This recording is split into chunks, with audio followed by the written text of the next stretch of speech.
Now that you've learned a little bit more about fabric, let's look at Egyptian fabric, namely linen. Linen specifically was used as a sort of money for barter since there was no cash economy. It was the most popular fabric throughout ancient Egypt until silk and cotton may have become popular as early as the 5th century, but that would have only been among the extremely wealthy. So linen really was used as a item that you could barter that had a specific worth. So woven textiles had the same usage as money. The thread counts could be as high as 160 threads in the lengthwise direction alone. So it could have extremely high thread count and quality. Other fabrics, so wool was considered to be ritually unclean. It was not worn by priests or by visitors to religious sanctuaries or for burial. We know that Herodotus, the Greek historian in the 5th century, said that he saw Egyptians wearing as an outer garment in some cases, but the weather was so warm that it wasn't really necessary for warmth in the way that it was in Mesopotamia. Linen is difficult to dye and prone to fading unless substances called mordants are used to fix the colors. These were not developed until the New Kingdom. What we're going to watch with Tut is the New Kingdom, so there will be color involved in this costume designer's interpretation. And specifically, these were extremely body-oriented people. We're going to get into what that means, but really it meant that they were trying to accentuate the form and they were not at all shy about it. They would wear natural colors. When dyed, yellow was the color the people associated with the gods. So pharaohs and nobility may at times wear yellow. You're seeing a sort of a natural colored linen on Cleopatra here from the HBO series Rome. We will watch parts of Rome based on people's responses to the survey, because Rome, the television show, is quite violent and sexually explicit. So we may watch just certain parts of it, or we may get to watch larger sections. But it goes through essentially the end of Caesar's reign through Octavian's rise to being Caesar Augustus. So we get to see Mark Antony and Cleopatra, she being the last pharaoh, and there's some pretty awesome costume interpretations. Later, as we talk about wigs, you can see this sort of style of wigs that may have existed, but it's also a bit of a creative interpretation of that. You'll also see that this linen, while it is clinging to the body, it still has a bit of thickness to it. Moving forward, so there's some other modern inspirations. So there is this item, which is a Guess Paulina sheer pleated dress. This is not high fashion, this is ready to wear. And you'll see that this is easy to see through. When we hear of a sheer fabric, we think of something like this, but this is actually not linen.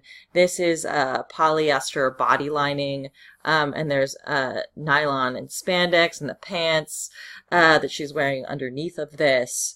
While we on stage or in film may use fabrics that aren't necessarily appropriate to get at the idea of really seeing through to the form, the linen itself had the possibility to get this sheer, but it certainly wouldn't be maybe as flowing as this fabric specifically is.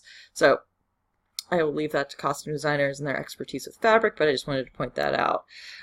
Pleating linen was also extremely intricate. So there would be the pleats in the direction of the way it would hang and whatnot, but they would also do different kinds of pleats, such as this herringbone pleat specifically. And so there was the possibility to get really, really detailed. Straight pleats were thought to have been made on a grooved board to speed it up quite a bit. And because the body was seen as the central piece to display, the Egyptians were very clean. They bathed, they were weight conscious, and the austere lines of clothing were meant to enhance the form. With certain kinds of skincare, there's some writings talking about nobility bathing in milk or using pumice stones to smooth their skin. And since early in time, Egyptian time, they weren't really dyeing their fabrics as much from what we've been able to gather. The jewelry was extremely colorful. So that was the main way to have color on the body. They would use glass, but there was not a process for making glass in Egypt, so they would either use volcanic glass, like obsidian, or they would import it from elsewhere, and this was where trade was very important.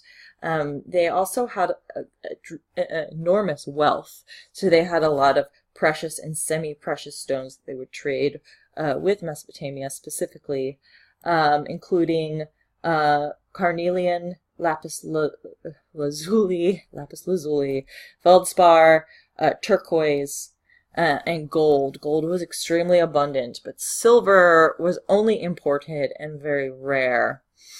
One of the items that you're seeing on the right here is called a pectoral. It's kind of decorative necklace, also called a pendant. So the thing about the pectoral is it would hang fairly low on the body. It was more by women and men, but it was especially meant to enhance the chest on a man, sometimes just over a bare chest. The decoration included various famous sacred symbols, as we see in most societies. Scarabs specifically, also known as beetles, really, really big beetles.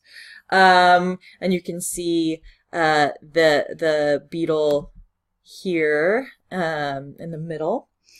A Eurasius, known as which is a cobra head, essentially. So this is a cobra head. And vultures, which is right here next to the cobra head. This headdress or headband here clearly is from a time where Upper and Lower Egypt were joined as a united Egypt, because seeing these two symbols together, one represents each upper and lower. You would also see lotus and papyrus blossoms. There's also some falcons here. That is also a religious symbol. All of these were used in decoration and headdresses, and they were abstracted from nature so beautifully and reformed into pure symbolic ornament that they add the perfect accent to the quiet, stiff, timeless, angular poses of all Egyptian figures. In women's fashion specifically, so this is women's and men's, we'll come back, you'll see the same image, the men's and below. And women's fashions, you often see these straight, tight-fitted garments. The paintings depict them as if they would be so tight it would be hard to walk. They were definitely woven, not knitted, because they didn't have the technology to knit yet, which is why I had to watch those videos. So they couldn't really have fitted as closely as we see in the artwork. This was an artistic invention for methods of communication. For all classes, there was minimal sewing. So especially earlier in the long Egyptian time period, we see, similar to Mesopotamia, people taking a larger piece of fabric and wrapping them around their body in various ways. Exposed breasts were common. There was not a taboo of that. different, as time went on, the wrapping became more extensive. Also, depending on, I guess, wind or whatnot, time of year. Here's an example of skirts, cloaks, and a cape. And here's another example of sort of how a wraparound dress may have been worn just from a single piece of fabric. Wrap it once the entire way around your body and then just tie it right behind you.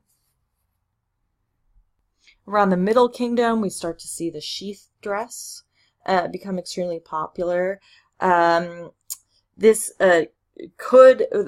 different costume historians think that it's very possible that it was just the same one large piece of fabric that we've seen before, wrapped around the body as if you're wrapping a towel around yourself, getting out of the shower, then with added straps over to hold up the dress so that one could move freely. So the straps themselves may have been separate and then attached to the wraparound part of the body. But of course, it's hard to know. There are also other images of how much later, well, New Kingdom, later Middle Kingdom, women would be wearing tunics. And so this would involve some sewing. Here you're seeing sort of those two straps, and then a circular sort of round bit of fabric. You also might have actual armholes and sewing along the armholes, or essentially just sort of cutting out a neck and armholes to a degree with some kind of beltage. Here are different, based on our work that we have, different configurations of the shoulder straps that have been seen, so that helps with some variation. There's also a V-necked dress that is possible with or without sleeves. This is extremely common, especially in what we're going to watch soon. Here's sort of an artist's representation of what some of those other strapped dresses may have looked like.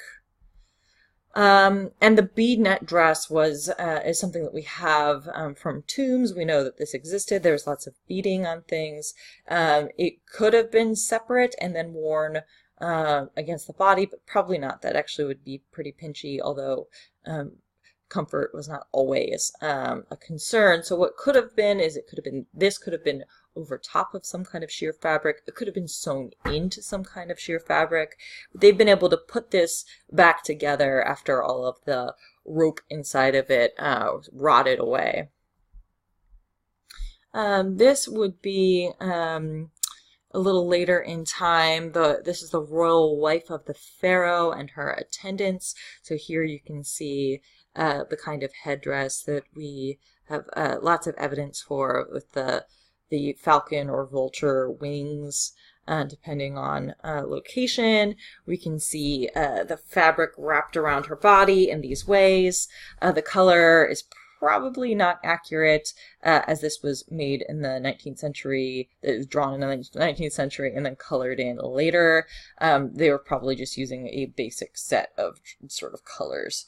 But here you can also see the elaborate sort of weaving of her hair, different kinds of headbands, with different lotus flower motifs and whatnot. Gold being an extremely wealthy commodity that Egypt had a lot of. And we're seeing some minimal sandals on people. Here's a modern inspiration. So this is, again, using that pleating and the tying close to the body, and the sort of wrapping around the form, but with the same sort of strap features that we see in Egypt.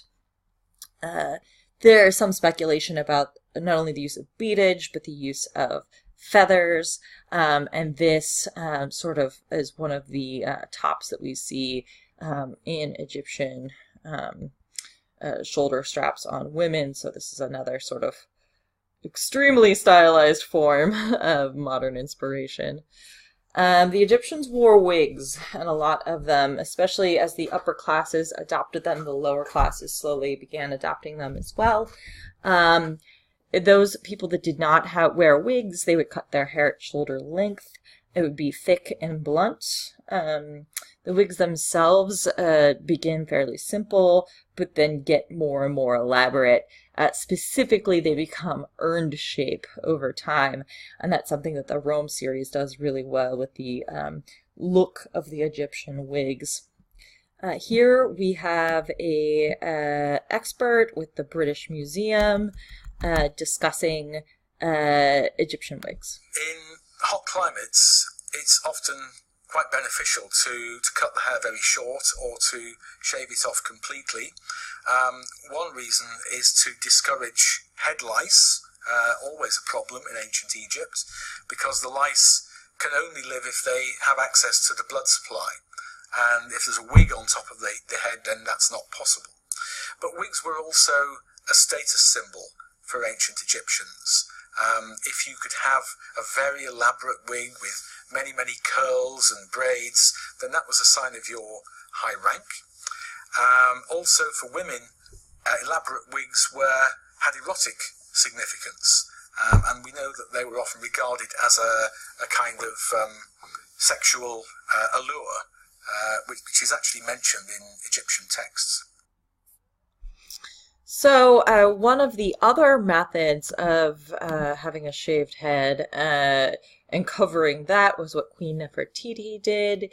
She had this flat crown that she would wear over a shaved head, and this was its own kind of elaborate representation. We're going to look at other crowns later, mostly on the pharaohs themselves. There was one female pharaoh. I think there was more than one. Well, there's more than one because of Cleopatra, but there's one in the Middle Kingdom, I believe, and she adopted all of the male characteristics of a pharaoh in order to keep a hold on her own power. Women in general, though, wore a lot of cosmetics. Men did as well, from what we can gather. We're going to talk a little bit about female cosmetics specifically. Eye painting was not only considered to be attractive, but it represented the god Horus. It was considered a powerful charm against any kind of negative consequences. There is the line under the eye protected from the glare of the sun for practical purposes, and there's evidence of medical prescriptions mentioned in documents to help with whatever the ailment was talked about. Green malachite and black galena coal were specifically used around the eye. And a pale lead paste was used as a lightener. As we know, throughout time, people used lead on their faces, not knowing that they were poisoning themselves. It was no different in ancient Egypt. There was also lip color and blush using red ochre, and they would take animal fat and grind it up together with metals to apply to the face as well. Henna, the reddish hair dye, but it's also used in the Indian culture, was used to be applied to nails, to dye the nails a sort of reddish color. Women also used unguent cones in festivals made of beeswax and scents. They would put them inside of their headdress or hair, and so they would smell good. But it's specifically a kind of cone that would sort of melt a bit when near heat. Shoes specifically were probably made out of rushes and woven or twisted together, as we can see in this image. But here are some different drawings of what's thought to be footwear in ancient Egypt. Moving on to men. So if we're looking at the bottom half, the loincloth in particular was central. So the slaves and whatnot would mostly just wear a loincloth. But as you moved your way up the hierarchy, you would wear more and more clothing. But also over time, clothing is more simple and then becomes more complicated. So let's begin with the loincloth. We've already seen how the loincloth could be wrapped in Mesopotamia. It's not vastly different here. It just would have been made specifically of linen. Over top of the loincloth, there would be wrapped skirts, as well as, hi Bishop, there would also be kilts. And so this kilt in particular has this extra decorative piece in front, which becomes more and more elaborate over time. You can also see the pleating here on the kilt. Men would also wear what is called a corselet. So this would be a elaborately wrapped belt that would have pieces hanging down, some tasseling, whatnot, as we're looking at this. It would also be similar to the belt wrappings that we saw in Mesopotamia, but a slightly different style. And there's also the shendot, which is a hanging strip in the front, sometimes stiffened and wide, often jeweled and embroidered. So we specifically see this in Egyptian art, sometimes as this giant triangle preceding the man. It's also used for soldiers. They would have a version of the shendot, especially later in time, that would be reinforced to be a sort of armor for the genitals. At this point, it's more decoration than anything, but that is the way that the shendot moves through time. Here's a military corselet, as I was talking about, with an apron-like appendage in front of it, also known as the shendot. We also see, my cat is purring. Do you hear him? Do you hear him purring? We see how men's fabric would have been wrapped around the body. Embroidery would have been extremely popular. Again, some of the same motifs we've already talked about. The scarab here would have been sewn into clothing. Specifically for the pharaohs, when Upper and Lower Egypt were separate kingdoms, there were two different headdress styles. The white Upper Egypt headdress is similar to a lotus bud, so that's sort of where that shape comes from. The red crown of Lower Egypt comes from a symbology of one of the gods. And so when Upper and Lower Egypt are put together into one, or unified essentially into one large kingdom, they are put together into this final combination of the two, also with the cobra and the vulture shown together. The ceremonial pharaoh beard was a symbol of authority. Queen Hatshepsut, I'm probably saying that wrong, Hatshepsut, also wore this when she was the female pharaoh in the Middle Kingdom. Similar to the image we saw earlier with the female, this is the pharaoh and his attendants. So we're seeing some of the items that I've shown you a second ago, the shendot that he's wearing here, the wrapping of the fabric and whatnot, different sorts of headdresses, the combination ceremonial pharaoh crown here. Again, colors probably are inaccurate, but gives you a sense of what these things probably looked like. We also have a image of a soldier here and a pharaoh. This was a ceremonial blue hat that pharaohs wore specifically in the New Kingdom when they were off on their military campaigns. So this is a blue war crown. We also see here this sort of, they're calling it a waist shield in this image. This is a progression of the shendot.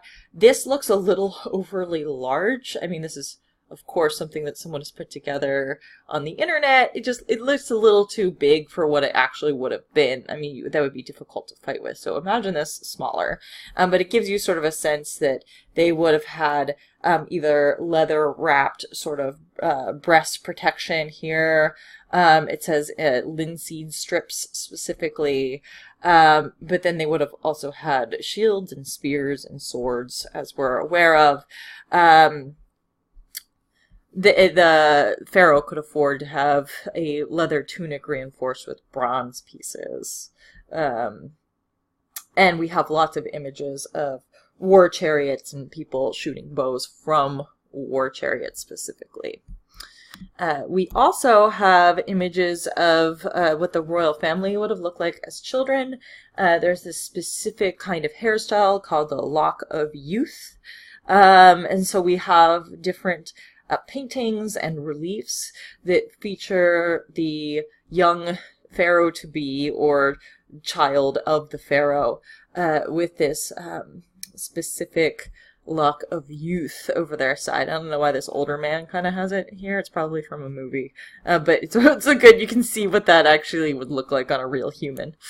Also, I mean, it's easier to contain lice if it's a very, very small area of real hair. Men also shaved their heads quite a bit. Men shaved their faces daily with copper razors. Their hair, if they had their own hair, was usually cut short, or it was braided, coiled, and oiled. And it might have also been embroidered. Women would do this to their hair as well. They may weave in sort of different colored yarns and whatnot. And here's an overview slide. This is Mesopotamia and Egypt. Some basic silhouettes taken from drawings for you to pause and zoom in and on and look at. Continuing on, we're going to be watching the Tut mini-series in class on Thursday. So what you're seeing here are some images from what we're going to be looking at. I want you to have context so that as you watch the videos and engage with the material between part 2, which we're currently in, and part 3, you have some context. So I'm just going to let you look at some of these images, some of the interpretations. Clearly we have a lot more dyeing because it's the New Kingdom. You can see how the backlighting, you're able to see through this costume, but it's not quite as sheer as we've come to expect things to be sheer. And this costume designer, did his best to try and be true to the period, but also somewhat historically accurate. Here are some other linen dresses. You can see that pleating. And you can also see some of the natural versus some of the dyed. Here's another. You can see this sort of embroidery of the scarab here, as well as soldiers in their skirts, unfinished edges of fabric, with pieces of leather reinforced with bronze. This character is one of the priests, and so he has a distinctively different look. To some degree, he looks almost a little Mesopotamian here, with the large belt, but this is, it's all around right the same time period, so these things would have had some overlap. Also some of the ceremonial garb back here, with heads of Anubis, different kinds of standards that people would carry in honor of the gods, and some interior. We're not exactly sure what palaces on the interior really looked like. We have a sense because of some of the ceremonial building, but they clearly did not spend as much time or resources in the palaces that they lived in as they did the monuments that they were going to live on in after death. So here we do know that there was elaborate painting that occurred on the interiors of Egyptian homes. So we're seeing some of that here. And we're seeing different styles of hair, although this is a lot of natural hair rather than wigs, and that must be a choice of the show. So we're going to end the lecture part 2 here. Please go on to the lesson 1.2 site after this video and complete all of the items that are between lecture part 2 and lecture part 3.